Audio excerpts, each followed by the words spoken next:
I'm Mac Sandlin. I'm a theologian who loves art. I'm Tessa Davidson. I'm an artist who loves theology. And this is Our First Word. Theology of Beauty.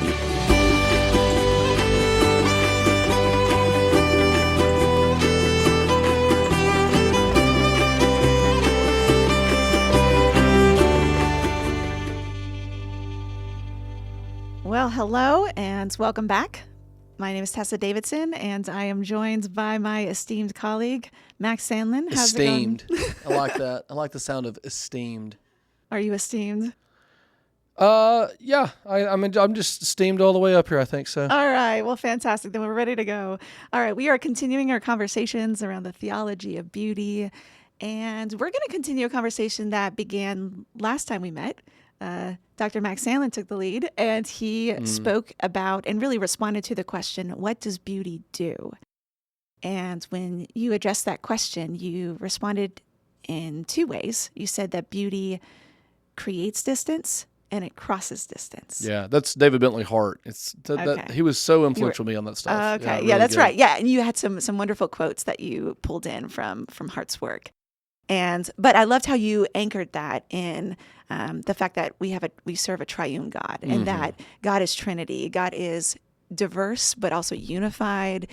God is constantly going forth as well as collecting, and so that experience that we have with beauty, crossing distance, creating distance, that can all be tethered back to the fact of the Trinity. Yeah, I think I like that way you said it can tether back to it, because it's both like a way of coming to see something true about God.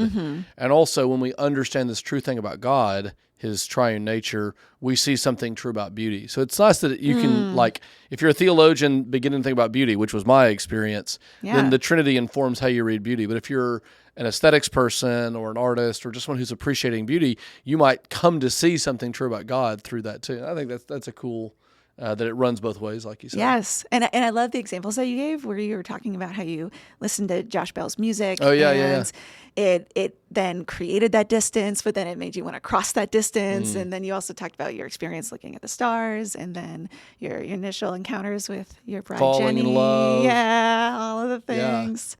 And so it's really neat to think about how the root of those experiences can be anchored back into the triune God. And so I thought that was a brilliant discussion, and I loved how you opened that up in response to the question of what does beauty do? And so for my bit here, as I take the lead, I thought I would also respond to this question. Yeah. And I was thinking about this and want to respond, I guess, in three ways. How beauty gives hope, beauty witnesses, and then beauty points and invites.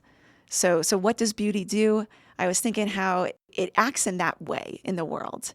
And so maybe you can take a more poetic spin on the way hope. those are. So Tell it to me again. It gives hope. Gives hope. It witnesses, and then it points and invites. When you say it witnesses, do you mean it like a bears witness, like it says something, or it witnesses like it receives something, like I witnessed a car crash versus I am bearing witness to the car crash? See, that I saw. I think bearing witness is what I'm... Okay, so it says something. Yes, Oh, yes. okay, Yeah. exciting. So it's fun. Yeah, so we'll open it up and we'll just start with the first one, talking about how what does beauty do? It gives hope. And so I teach the history of art, and when I think back and reflect on the history of humanity, the history of art, I am just amazed at how we can look back at some of the darkest, dreariest, most worst times of human history. And out of those times where you think it's like the most hopeless, you can see some of the most profound and beautiful creative works come through, some of those beautiful works that rise up from those ashes. And we can also see how the works created at those times then create so much hope for others and help pull people out of those dark times. And so just the fact that that's true and we see that reality in history, it makes me wonder why. Like, why does beauty do this? How does it do this? And so one of the conversations that we have in our visual aesthetics class is taking a look at how beauty brings hope. And I think to answer that question of how it does that, you can almost respond in two ways. And maybe to help couch these two responses, it'd be helpful to do like a mashup of German thinkers. A mashup of German You ready thinkers. for this? Hey, we're having a big time on here today, y'all. Mashing up German thinkers. So, all right, let's hear them. All right. So the first one, most of our listeners would recognize Friedrich Nietzsche. Oh, right. Nietzsche. I thought you were going to say Hitler, so I'm excited that this is someone else. Okay. So, or Goethe. yes, I guess it'd be interesting to swap out some of these thinkers. But yeah, okay. We'll go with Nietzsche. So Nietzsche and then Viktor Frankl. Oh, okay. So, all right. Going to compare both of these thinkers with how they respond to the fact of beauty bringing hope. So tell us who these guys are. Like, who's Nietzsche? Well, okay, Nietzsche. So Nietzsche lived at the end of the 19th century, and he's a German philosopher. He's, of course, famous for his declaration that God is dead. And so he is trying to then, in his writings, give an account for, the fallout of that and how we continue on with this reality and how we kind of put the pieces back together. I don't know. How would you characterize what Nietzsche I think is that doing? he is a philosopher, but he calls himself the anti-philosopher. That's true. He's the great deconstructionist. When I teach philosophy, I say all philosophy is good to read, but there are only two that are fun to read. One is Plato with his dialogues, and the other is Nietzsche because he's so powerful. Yes. And it's sort of like the building up of Legos is fun, but then like the smashing of the Lego castle is this moment of intensity, Yeah. Mr. Beast can get 50 million views if he blows up 30 cars or something. Yeah. Nietzsche blows up all of the Enlightenment philosophy. And while it's scary and tragic and I think also monstrously wrong in lots of ways, it also is powerful. Yeah. And he's certainly an important figure, someone who shapes our thinking, whether we agree with him or like him or even have read him. You know, like if you just live in the world, you are influenced by Nietzsche. Yeah, absolutely. And brilliant mind. And crazy. Yeah, so crazy influential. Brilliant. And I like that he is at least honest in trying to think through what are the implications of if you hold and maintain an atheistic worldview, recognizing that you can no longer hold and maintain the fact of moral objective values or aesthetic objective values. So he's responding to Kant here. Right. Things, yeah. right? Yeah. He's critiquing Kant. We had conversations about the objectivity and subjectivity of beauty. He would maintain that beauty is subjective and that as everything is. Right. Exactly. It's just a human construct, and so. You can see his writings about beauty in different places, but I think you can follow and really track some of his aesthetic thought, maybe beginning in The Birth of Tragedy. He writes later about in The Gay Science. And so you can pick up some of his thoughts about beauty and art in lots of places. But one of the questions that he's getting at is like, why do we need beauty and why do we need art? And so he would actually argue that you need to have art. It's like beauty. the only thing that's real, Exactly. right? Like beauty is even though it's subjective, it's the thing that has like meaning for him, right? Right. And he would say it's absolutely necessary.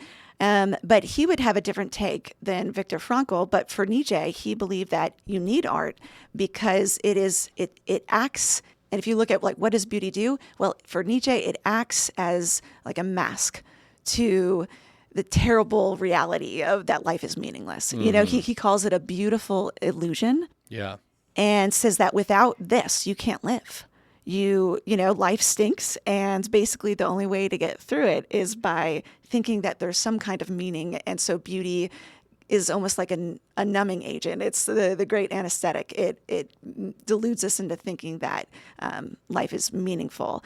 And so, because without it, if we were to really just believe that death is like the great delete button, erasing everything of value. Well, we just around and around too, right? Yeah, exactly. Yeah. So we might that's what's keeping everybody from killing themselves. And so he thought that art and beauty were important because it created this illusion. Yeah, he's one of the things that's interesting when you read him is if you say, well, why did you write Thus Spoke Zarathustra or, Beyond Good, all these different works? If there's no truth, like even when we say Nietzsche argues this way, he kind of argues. That's not really what he does. He more like creates a statement. Yeah. But his works of philosophy are artistic and rhetorical, and like I said, they're fun to read because they're amazingly well written. They're beautiful. Yeah. Even when even his like most monstrous pronouncements, he says it in a way that's catching, or has some. I said it's got the juice to it here. Yes. So like he does think it's a lie, but it's important. He thinks everything's a lie. Right. This is just like the best lie we can tell. And he would say something like, there is no meaning to be discovered in the world. God is dead. We must become gods to be worthy of the deed of killing God, which means for him, we have to create beauty. So it's an interesting sort of like backhanded way of acknowledging something that Christianity teaches, and that is that beauty comes from God and is an expression of God. Yeah. Nietzsche, thinking God is dead, there is no God, etc., says we must become gods. And what that means, what's the like responsibility or what is incumbent upon us because we are gods, because we are Übermenschen or Überfraus, right? We have to create beauty. We have to create meaning and truth. It's something that not only is it like our subjective taste, or that we are, I like this, you like this. Rather, we're bringing it to be. Yeah. The question of whether or not we actually can pull that off, is something else. But that's certainly what he thinks. Yeah. It's crazy to think that you can base your whole aesthetic on something that is just subjective and just anchored only in oneself. You're not actually anchoring it or tethering it to anything of outside of yourself. You're not appealing to any higher court in order to have that kind of standard for beauty. And so when I think about the question of what does beauty do, and thinking about how we see this phenomenon, how we see that beauty gives hope to people in such desolate places and times of history. And so why is that? Well, it's because they're using it as a coping mechanism, and it's the only way to kind of get by. But it's not anchored in anything of ultimate objective substance. Is that fair to? I think that's right. It reminds me, I was reading the other day, a Reddit page, and these fans of this fantasy series were arguing about this point or that point, within the story world. And is this a canonical text, or is this just something that the author said in a, podcast interview? Yeah. And the author was responding. He's like, these people forget we're just making all this stuff up.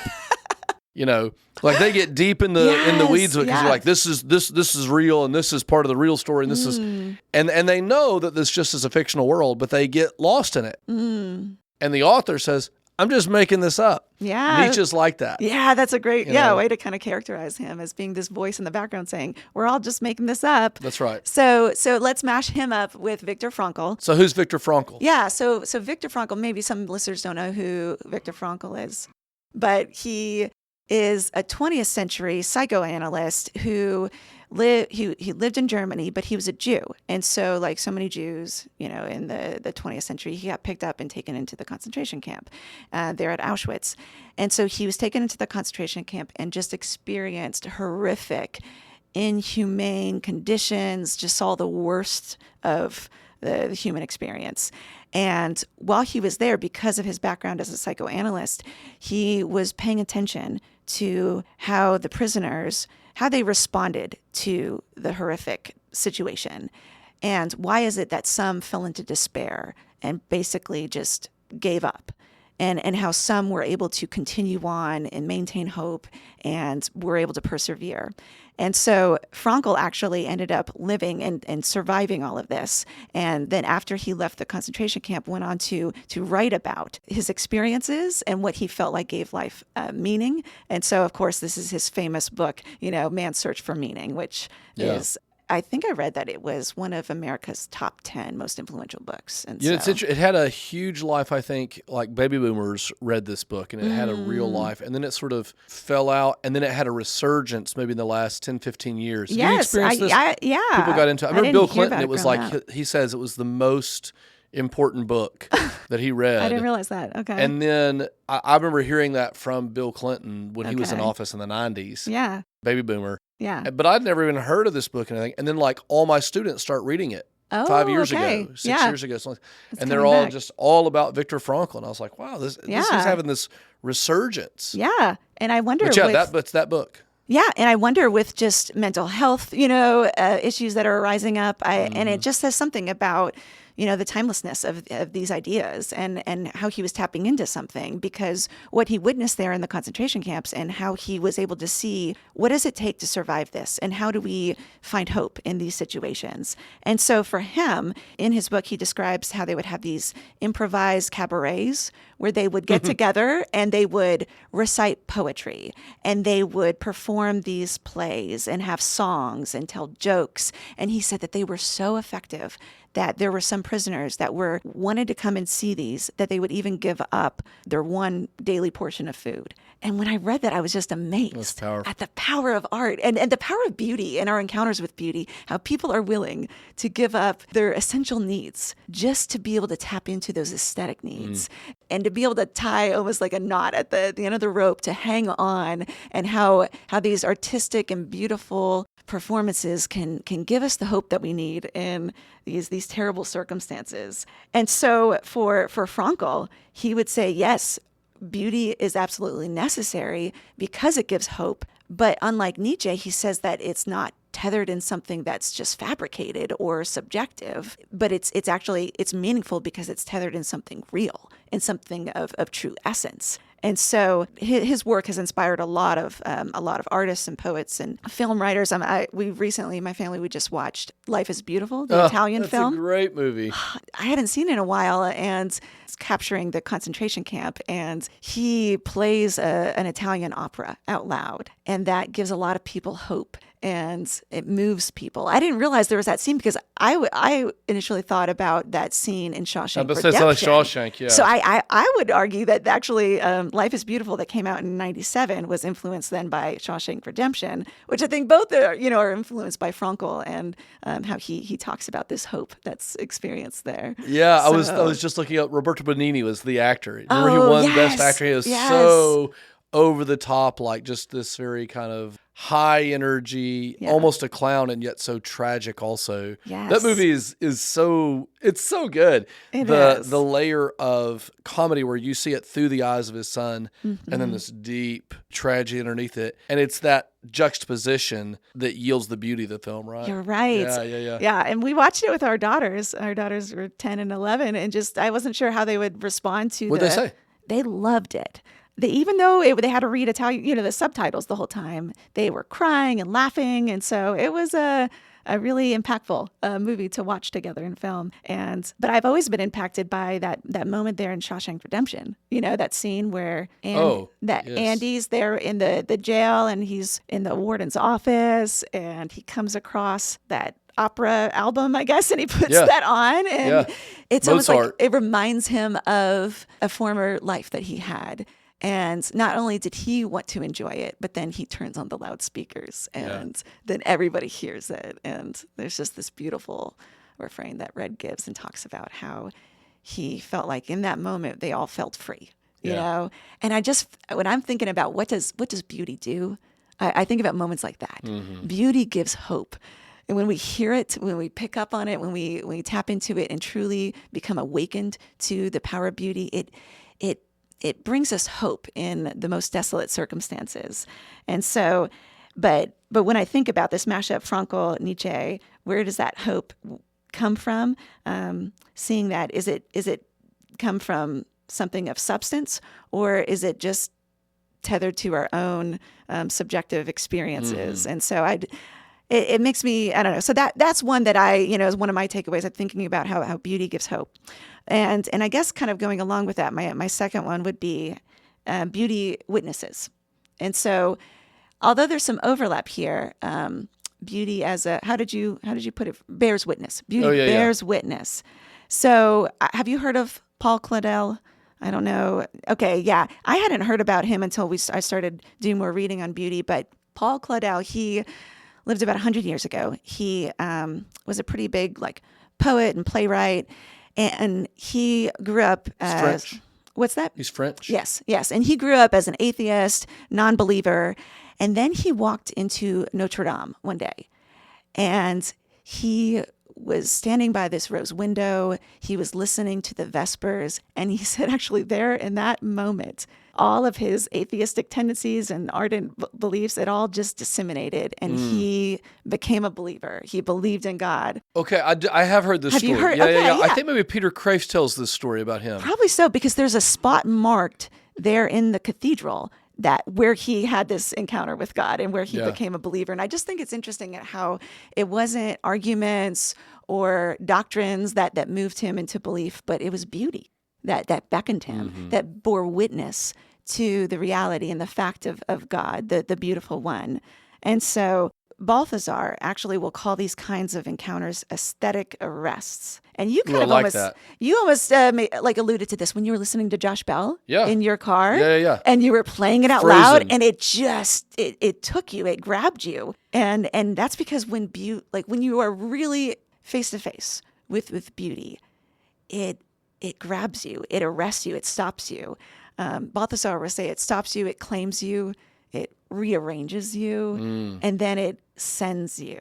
And I love that movement of how you kind of almost are given to the power of beauty's activity and what it does to you.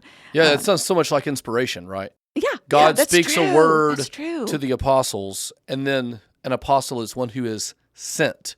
So it is in receiving the word that they are then sent out with it. Yeah. And yeah, that's what like I think about when you see something beautiful, the first you're struck by it, and then you want to tell everybody about it. Yes, I saw this amazing film. You got to go watch it. Yeah. It's just, you can't help but to want to spread that. And I love how closely tied these concepts of inspiration, of the Spirit being the great beautifier. And so there's so much overlap between those types of concepts. I was reflecting on this, how beauty has the power to rearrange you. And so I was thinking about the Austrian poet, Rainer Rilke. Are you familiar? Yeah, I love Rilke. I know. Yeah, that's He's right. great, You're a fan. He encountered this sculpture of this Greek torso, and he was contemplating its beauty, and it overtook him in such a way that he was so moved that there in that moment, he felt like it was rearranging him. He didn't just want to have this encounter. He then wrote a poem about this encounter. And the last line of this poem says, "You must change your life." And I just reflect on that and think about that's what beauty does. It makes demands on us. When we encounter it, we can't just stay stuck in our ways. If you're living in a crazy, chaotic dorm room and your life is a mess and you have these terrible habits, and then you put in this beautiful work of art in the midst of all of that, then it almost like bears witness, and it demands that you rearrange yourself in the light of this beauty. And so I think about how many connections there are to the beautiful God, that once we kind of invite him in, how we can do that kind of a rearranging. It's a fun word, rearrange, right? Like the pieces are there, but need to be moved. Yes. And that seems right. And then also, like, people talk about, I'm dying and rising, new kind of life. Let's read the poem. Oh, okay. Did you? Yeah, here, let's read this. We cannot know his legendary head with eyes like ripening fruit, and yet his torso is still suffused with brilliance from inside, like a lamp in which his gaze, now turned to low, gleams in all its power. Otherwise the curved breast could not dazzle you so, nor could a smile run through the placid hips and thighs to that dark center where procreation flared. Otherwise this stone would seem defaced beneath the translucent cascade of the shoulders, and would not glisten like a wild beast's fur, would not from all the borders of itself burst like a star. For here there is no place that does not see you. You must change your life. Isn't that so good? He's so good. He's awesome. I love it. Rilke's great. Yeah. Thank you for pulling that up, because it's one thing to allude to it, but then just the power of his words and how. Well, you can see it. I mean, Yes. I've seen the torso. I think Yeah. you've shown me a photograph of this Yeah. torso before. But even if you haven't seen the art, when you listen, you see it as he sees it. And so, like you said, there's this the poem, the beauty of the poem witnesses to us, the same way that the statue was bearing witness, was saying something to Rilke and calling forth something from him. And then here we're listening to his poem and it's calling forth something from us. Yes. Yeah, that's a really cool Yes, and what connection. beautiful ties with what you were just saying about inspiration and how it continues to, we receive inspiration and that inspires us to then go and... Yeah. We read the words of the apostles. How does Jesus pray in the high priestly prayer? He prays not only for these, but for those who will believe through their words. This, the Spirit is here given to the apostles, and then through their words, we are filled with the same Spirit and called to this same sort of work of sharing beauty. That's really great stuff. Yeah, it's really neat to ponder that and to make all of those connections with our experience with the Word of God and with our encounters with the great divine one. And so beauty, it gives hope, it bears witness.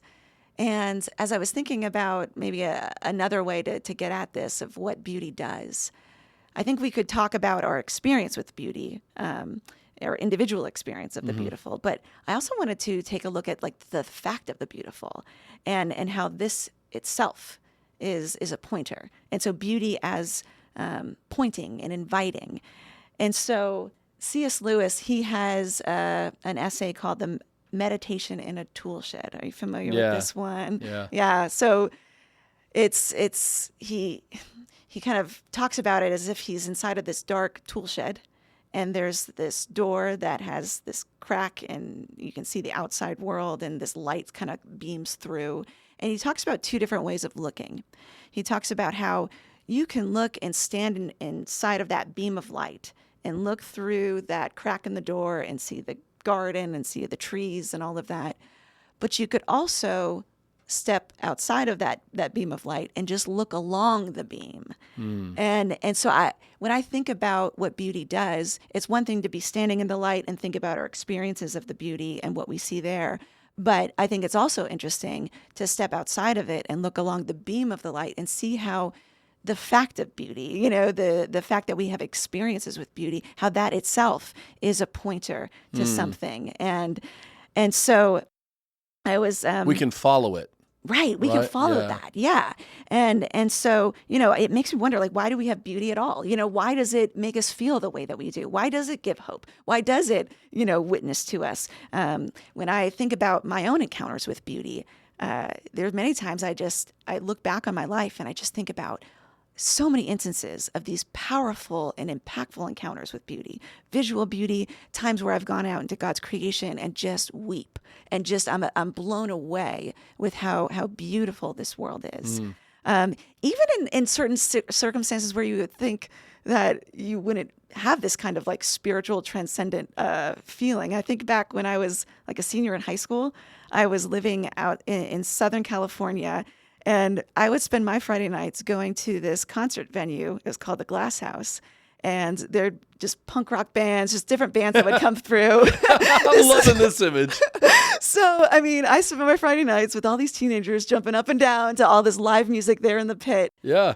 But what I found so impactful is that we were all just taken up by the live music, by the rhythm, by the power of the melodies. And it just lifted us in a way. And I still look back, and that was a transcendent feeling. I know that's maybe not where you would look to try to find these kind of spiritual and transcendent encounters, but it was very real. And I felt, anybody who's been to a Bruce Springsteen concert knows what you're talking about here. all right, you're with me there.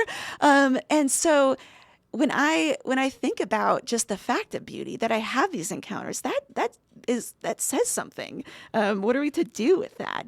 The fact that when we taste amazing food and we experience that, or we watch a film that moves us to tears and we're just caught up in the story, we can't just look back on those experiences and then come to the conclusion that life is meaningless, that life is just this tale told by idiots, but signifies nothing. Like you can't, even if your mind wants to say that, your heart denies that. Yeah. And that's where, when I think about my experiences of beauty, it certainly is one of the most compelling reasons why I am firmly rooted in my belief in God. Like, because I've experienced beauty, I believe in God. So you're And looking down the beam. I'm looking and you're across seeing that God beam, at and I'm it. seeing how that points to something. So I think in the notes, you mentioned earlier Peter Kraft. Yeah. And so how have you encountered his work when it comes to these ideas? Well, yeah, I read his stuff on Aquinas, and I think that's where I first got into him. Okay. But he talks about his own experience. He says that beauty is the best argument for God, and that's what he thinks. And he leans on Lewis's argument from desire. Yeah. Lewis says we have a desire, we have hunger. Yeah. There's such a thing as food. We have thirst. There's such a thing as drink.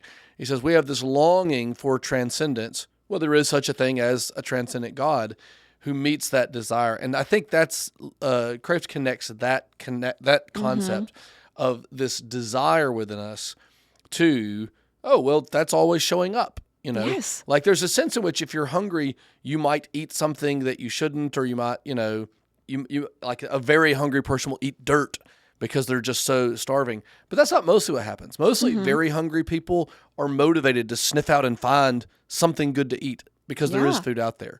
Yeah. And when we're like Frankl, you were talking about earlier, in the darkest of despair, these people, all beauty has been trying to be sucked out of their life. And they say, we're going to find it. We're going to have a cabaret and a concentration camp. Yeah.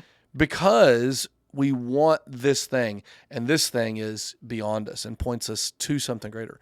So that's what I think. That's what Kraft says brought him, or secured his faith, whatever. Right, was thinking about how God has something to say through beauty, and it's this beckoning.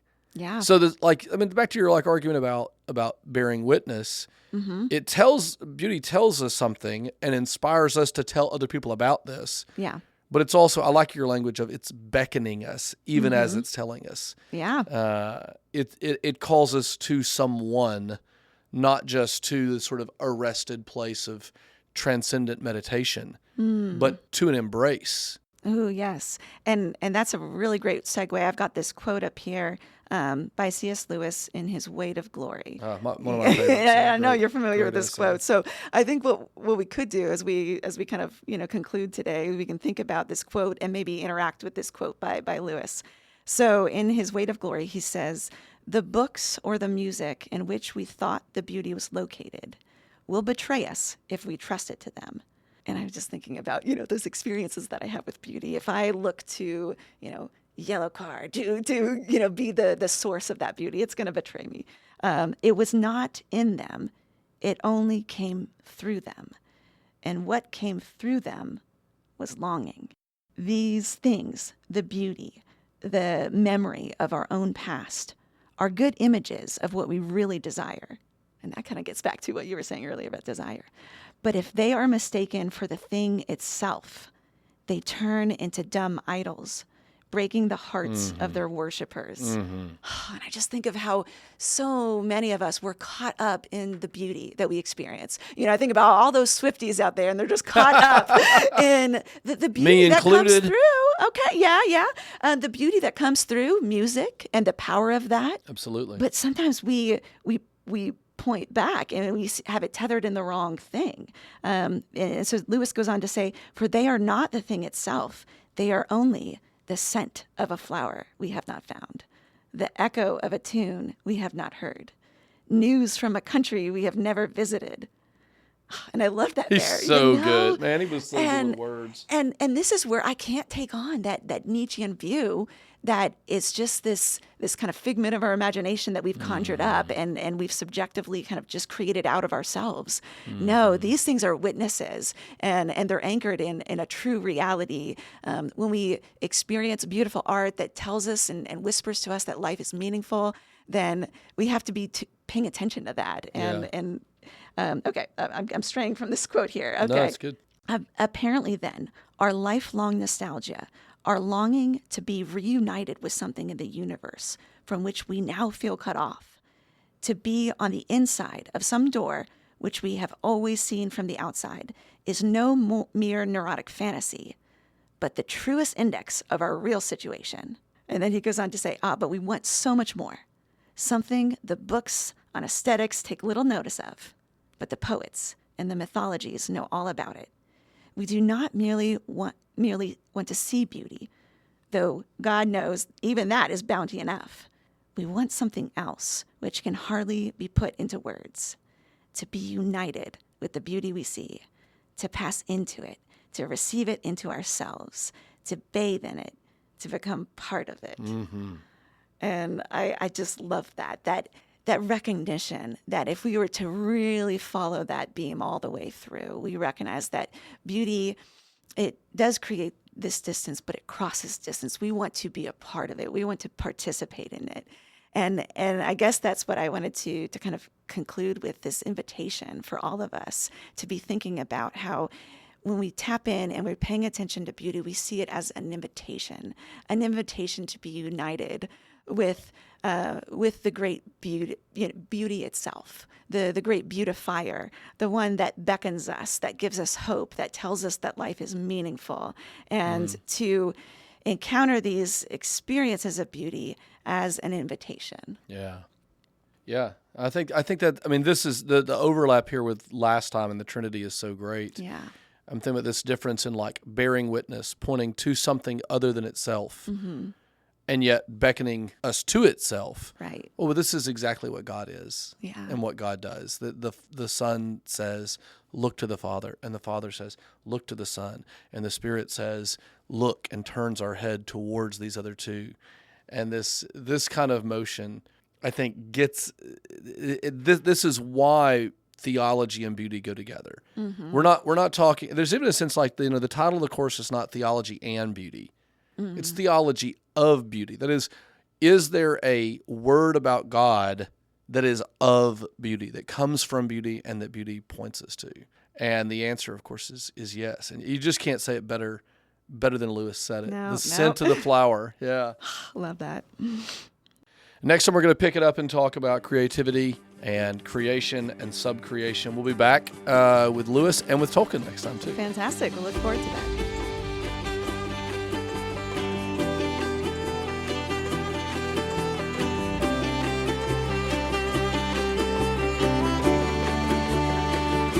The end.